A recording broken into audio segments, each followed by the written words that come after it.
Hey guys, Jonathan Broadbent here.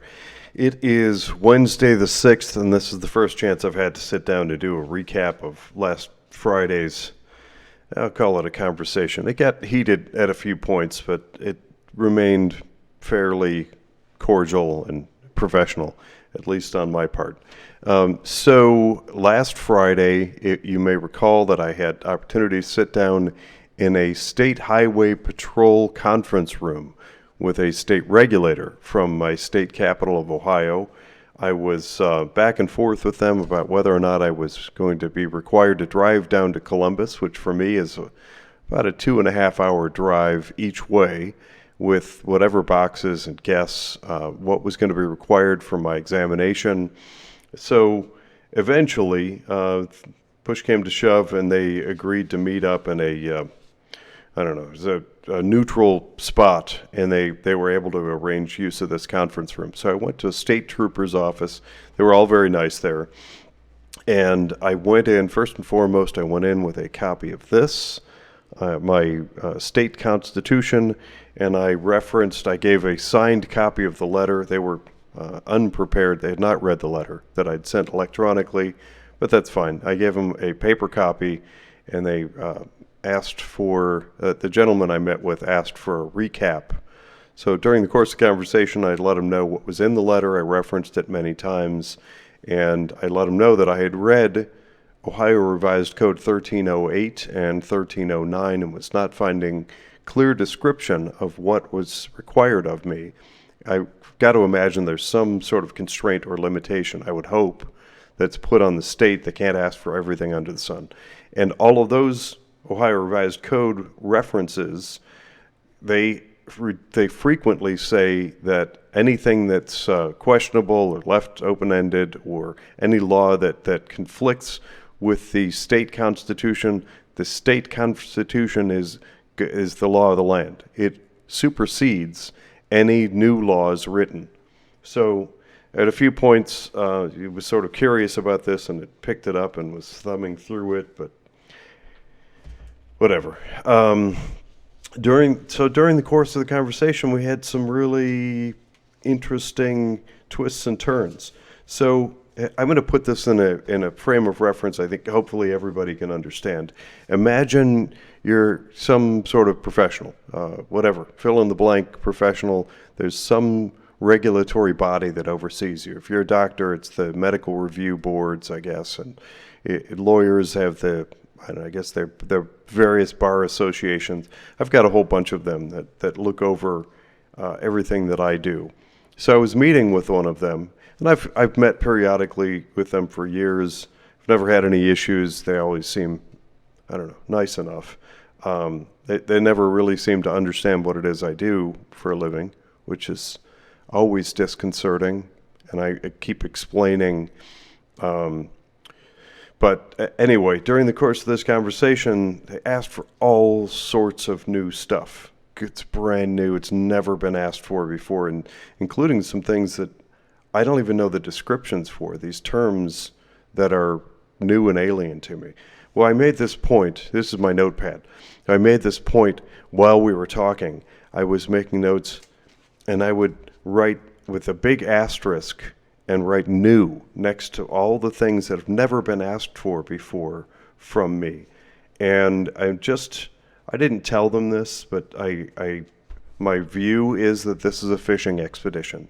I've made a nuisance of myself politically by challenging some things, and so the easiest the easiest thing to do to quiet me is to weaponize regulation and come after my business, which is my income. So there's all kinds of stuff on here. They want my tax returns. That seems awfully darn fishy.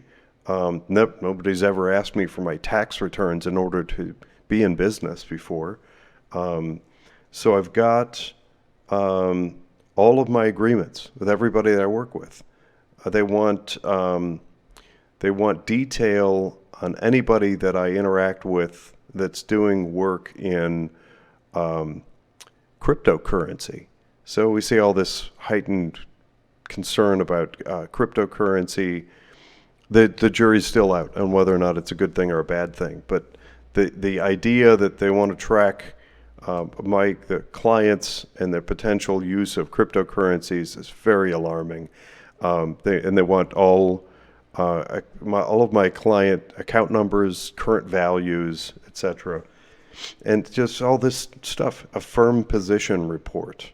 That I can tell you, if you work in finance, you know that has a certain meaning.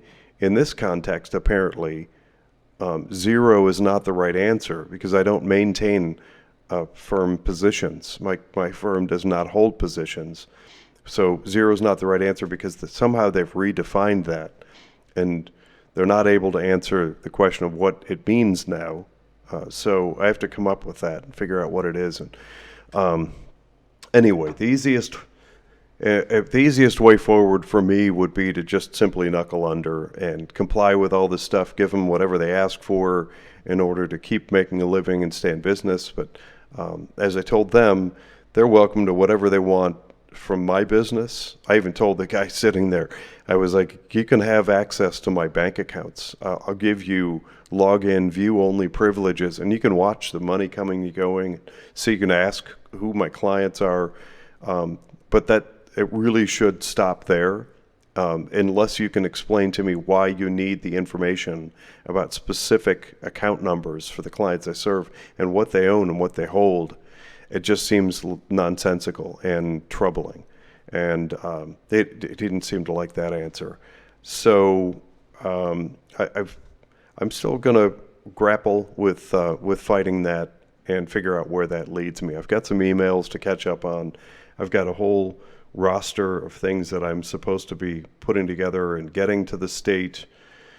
We were in for hours in this conference room in the state troopers conference room. Something tells me that was just the beginning, that this is everything under the sun. They're just going to keep asking and digging until they can try to find something. Stay tuned. The last thing, really quickly, I try to make these as short as possible, but I did make the comment at the end.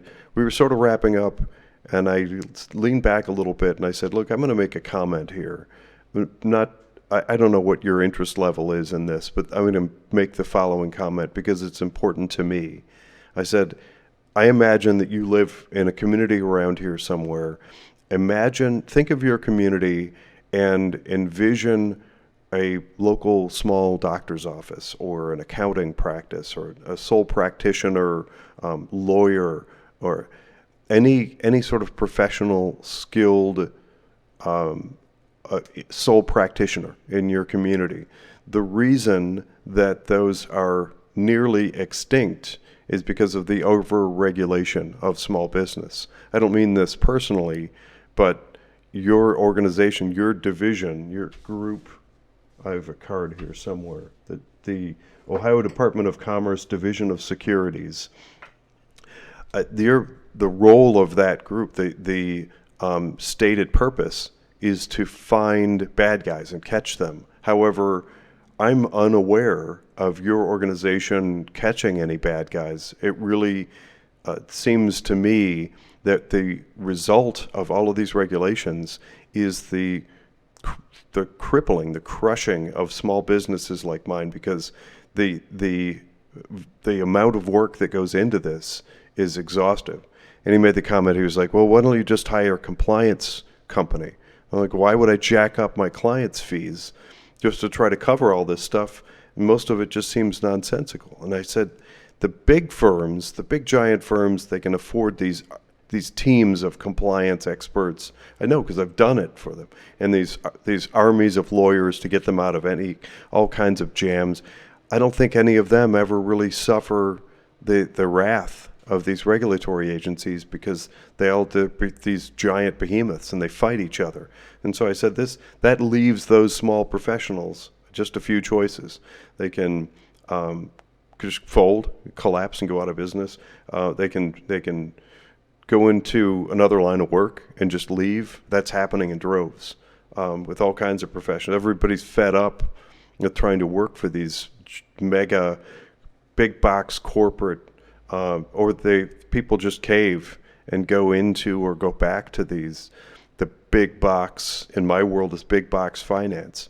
And those places, they're just a grist mill. They're a meat grinder of sales product, which I won't allow myself to do. Anyway, I spoke my piece. He was moderately receptive to that, but then just started, I don't know, was making excuses for why he wants to collect things. Still got no answer. They don't catch the bad guys. You're there collecting fees from me to oversee my company, then in companies like mine, but I don't never hear any news of them weeding out and finding the next, I don't know, I work in finance, who's the bad guys? Bernie Madoff, the next Bernie Madoff. Why aren't they catching him? And why did Bernie Madoff get away with it for a dozen years? Because he was huge and right in their faces. Goes to my point. They seem to turn a blind eye to the big organizations that pay most of their operating fees and dues, and little folks like me just end up getting crushed. This is another probably 15 hours of work if I'm going to find all this and comply. Thanks for listening. That is a brief recap of my many hours in a conference room with a regulator on Friday. Take care. Have a great day. Bye.